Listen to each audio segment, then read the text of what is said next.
Hello everyone, welcome back to High Tech Institution. So in this tutorial, you are going to see about GCP organization with cloud identity domain. So let's get into the session. This actually the concept of this organization we have seen already. Let's see how many of you remember on this. So I'll just show you the architecture. So by this way, let's see how many of you remember on this. So can anyone explain this, how this hierarchy? So before IEM, right, we have seen this hierarchy. Can anyone? So You can just show you. inside the organization there will be some Yeah, tell me. project.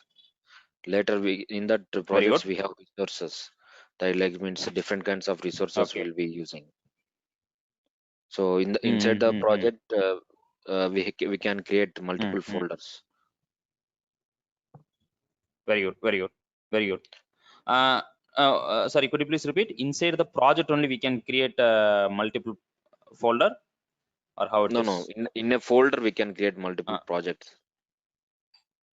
Very good, very good. So general architecture organization. Okay. Actually under the organization you can directly create the projects also. Under the project only you can keep the resource. Actually I'm saying this is the main hierarchy: organization, projects, resources. Organization, which is nothing but officially you are registering your organization with the domain. Okay, officially you are registering your company with some official domain. So under that we can have multiple project. Individual project only you can have the resources. So I mean to say, for your organization, if you want to create a resource, you need a project. Inside the project only you can enable the billing. Why ultimately we need a project also, in the sense to build up your resources. Say an example, I'm going to hold some resources, means the resources need to be monitored for billing, right? So that is the reason we need a project.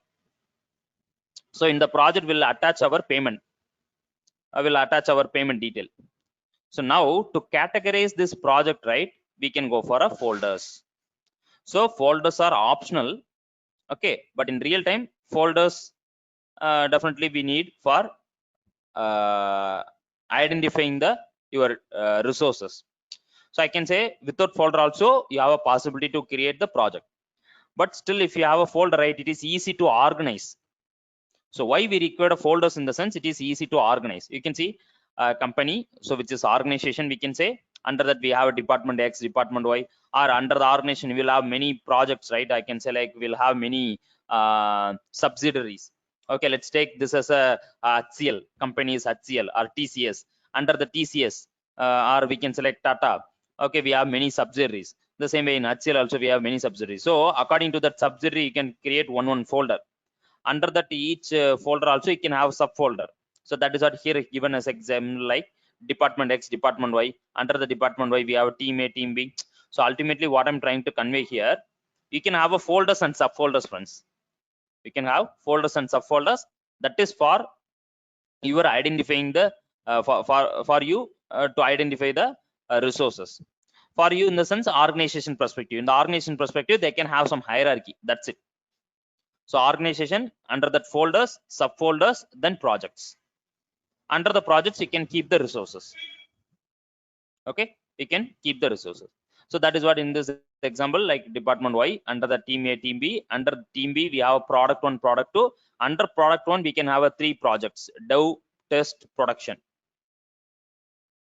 Okay, the same way in the example of real-time use case what we have seen, right? So that is also we said like there is a recent request from my client. They want to set up various account for their production, which should be according to the GCP cloud.